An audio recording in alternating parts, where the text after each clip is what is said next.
Carlo Acutis. Paus Fransiskus menetapkan Carlo Acutis sebagai santo pada 1 Juli 2024 dan segera dikukuhkan sebagai orang kudus pertama dari generasi milenial. Penetapan ini menjadikan Carlo seorang remaja Italia yang meninggal pada tahun 2006 dalam usia 15 tahun karena leukemia. Sebagai orang kudus pertama di abad milenial, julukan orang kudus milenial.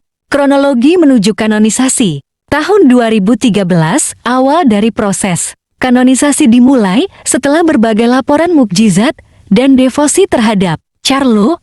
Ia dideklarasikan sebagai hamba Tuhan. Tahun 2018, Paus Fransiskus mendeklarasikan Carlo Acutis sebagai venerabilis yang mulia setelah mengakui kebajikan heroiknya. Tahun 2020 10 Oktober, langkah besar berikutnya terjadi ketika Vatikan mengakui mukjizat yang terjadi melalui perantaraan Carlo, seorang anak laki-laki di Brasil sembuh dari penyakit pankreas yang langka setelah didoakan oleh keluarganya melalui selai pakaian Carlo.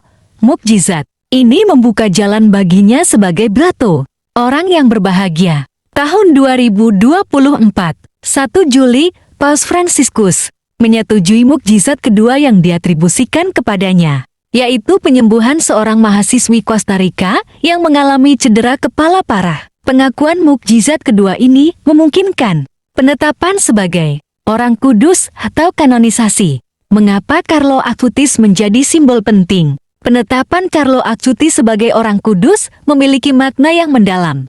Ia adalah contoh nyata bahwa kekudusan dapat dicapai dalam kehidupan modern, bahkan di tengah dunia digital yang penuh distraksi. Carlo menggunakan internet dan media sosial bukan untuk hal-hal yang tidak berguna, melainkan sebagai alat untuk menyebarkan Injil dan devosi kepada Ekaristi.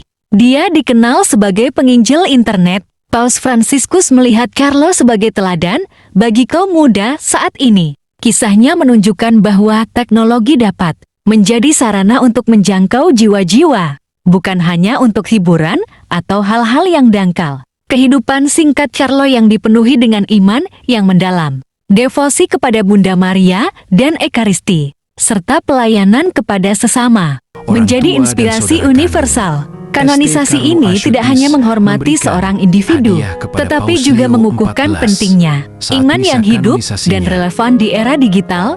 Haleluya, amin.